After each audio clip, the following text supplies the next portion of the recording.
Hi, my name is Zach Fisher, and welcome to another Tech Talk today. I will be talking about CPU, and it's very important to understand CPU, and this is going to be another DCV study session. So today we're going to be talking about CPU. Three most important things to understand about CPU is the difference between limit, reservations, and shares. So a limit is kind of how it sounds. It's like the speed limit. If you actually had to legally, legally you do have to be under the speed limit, but most people go over the speed limit. A limit in VMware vSphere is the highest that a VM can actually hit. So it can run lower than that, but it will not, even if it needs more resources, bump up above that limit of CPU. And this is done in megahertz or gigahertz. So this is important to understand that if a single CPU is having issues, maybe because of the CPU limit that you have on it. You can also set the limit to unlimited, or you can take off the limit. So either of those is basically the same. Next one here is reservation. So you got your limit, that's the highest it could possibly hit. Reserved is guaranteed that VM will allocate that many CPU cycles. So your limit could be up here, your reservation could be right here, and you're guaranteed to at least allocate this many resources. Important thing to note here is that if you have a reservation on another VM, and so you got two VMs on a host, and one is reserving a ton of CPU that it is not using, that will actually make that CPU unavailable for the other VM on the machine. So the VM that is reserving that is essentially hogging up those resources. So if you decrease that reservation on the VM hogging the resources that it's not using, you can effectively free up more CPU on the virtual machine. The third important thing is shares. And shares is essentially, it's a ratio. And there's three different types of shares. There's small, medium, and large shares for your environment, for your CPUs. And the ratio there is 1 to 2 to 4. So if your small VM, if you have 5 vCPUs and you have a small VM and a large VM, your small will get 1 and your large will get 4. So it's a 4-to-1 ratio of VMs. So those are three very, very important pieces, and you will probably get a question on limits, reservations, and shares. It's important to know those. Now, what's also important to know is so this is your limit, it's your max in megahertz or gigahertz, reservation, at least that many megahertz or gigahertz, and then the share is the ratio, small, medium, large, 1 to 2 to 4 is the ratios there. Now we've got ESX top. ESX top is an important tool for CPU monitoring and troubleshooting. And there's three ESX top. ESX top has 3 major commands that you need to, or not commands, but columns that you need to know that talk about CPU. 1, percent used. Second is percent RDY, and the third is %CSTP. So percent used is kind of how it sounds. What percentage of your time is the CPU actually running? And I'm not sure exactly. I kind of just made that up, but somewhere around 90%, above 90%, that sounds like a bad number for sure for percent used. You need to be looking into that. The second one here is the percent RDY, and that is the percent of time that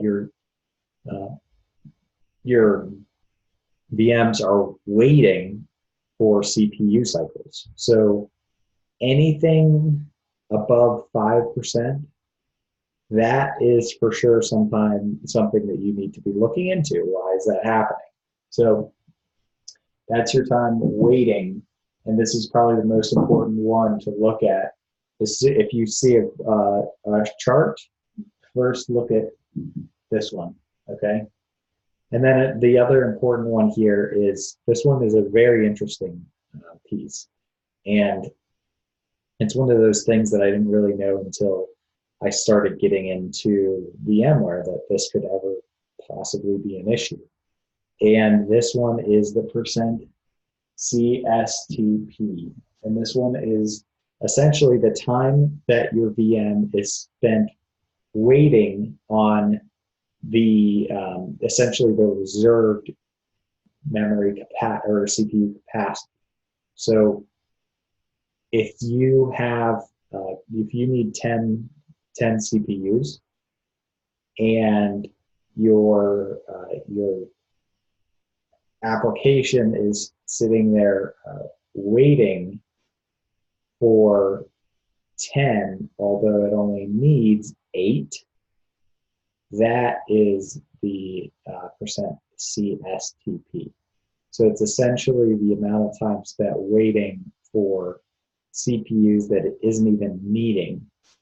And this would be a scenario where your performance would actually increase if you decreased your percent or your CPU share. So that is something that, or if you reduce your CPU, this one would definitely if you're in that situation, it would increase your performance.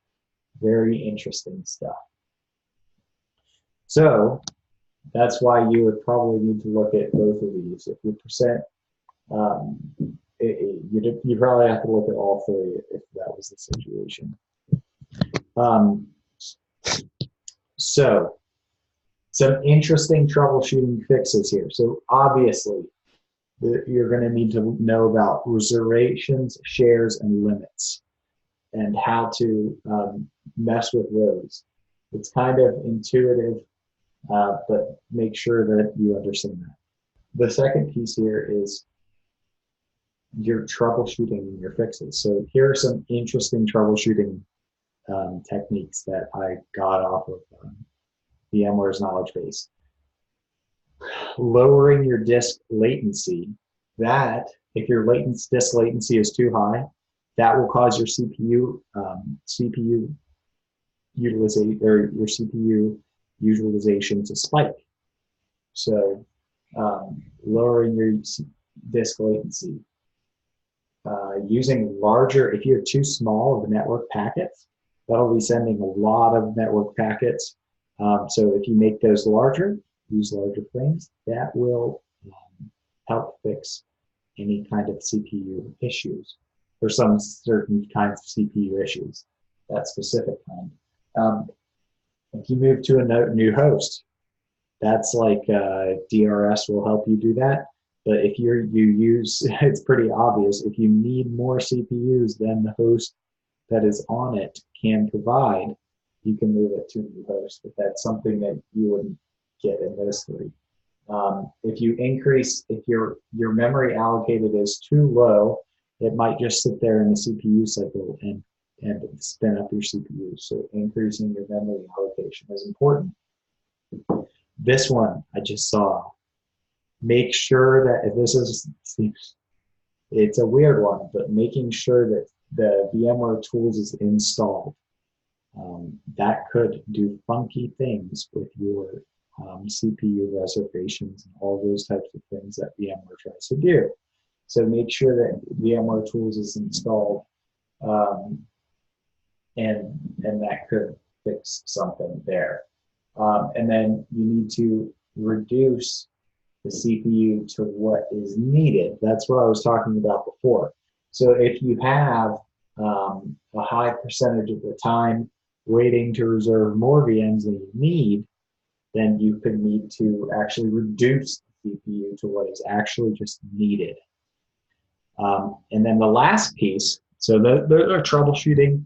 You need to know troubleshooting, you need to know your reservations, your limits, your shares, you need to know these 3 things. You need to basically know like 6 things about CPU, and then on top of that, you need to know a few things on troubleshooting.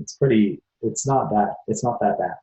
But an important thing here also that I saw in the knowledge base is this thing called NUMA. And this is another thing, I was not really aware, to be honest, of what NUMA is. So NUMA is non-uniform memory allocation. What the heck does that mean?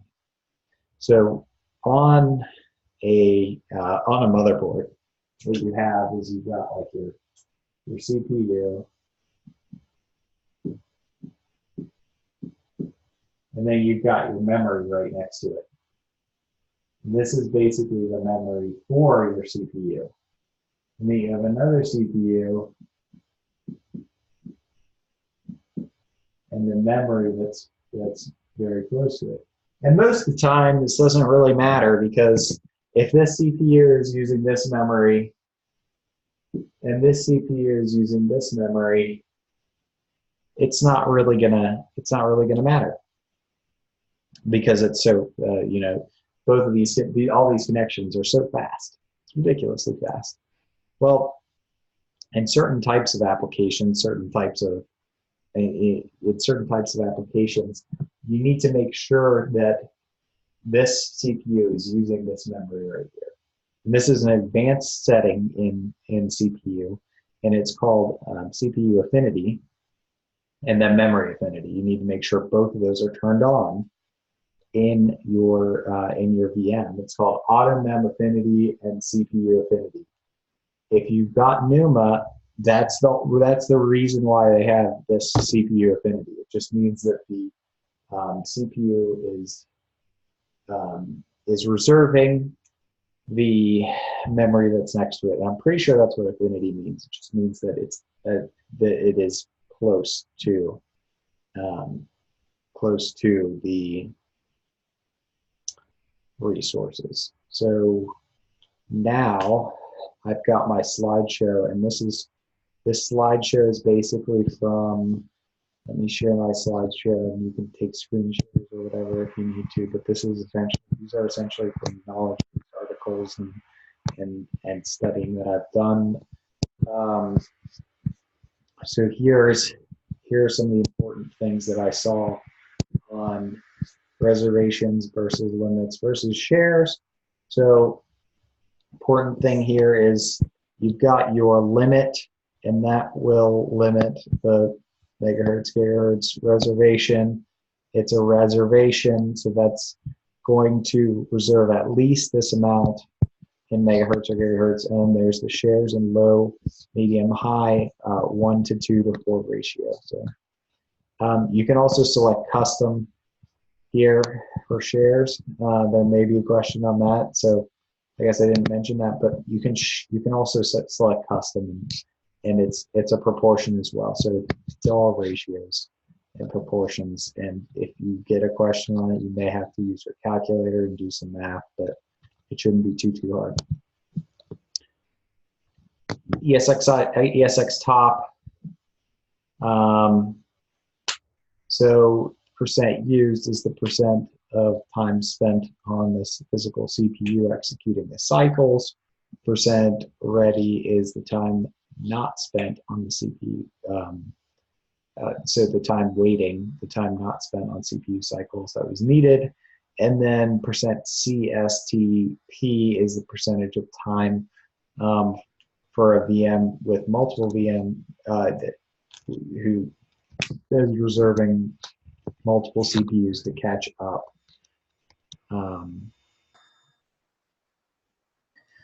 So troubleshooting, here are some things. So the number one thing in troubleshooting, it says, is make sure that VMware Tools is installed on every VM host.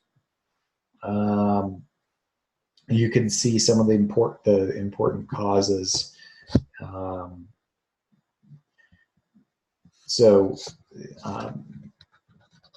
Once again, an important thing, it's pretty cool, that you may actually have too many CPUs and you're not needing them. And then these are basically some of the troubleshooting points that I put on the board before. And then NUMA, it's once again non-uniform memory access. And this is essentially that the memory access is dependent on the memory access time, and it has to be very close to the processor, so make sure you use CPU affinity. That's all I have for CPU today. I may expand on this in the future as I continue to study, but I hope that this helps everyone in their quest to get their DCV. So I appreciate the time watching. If you liked it, if this was valuable to you, like or subscribe. Thanks again. Have a great day, everyone.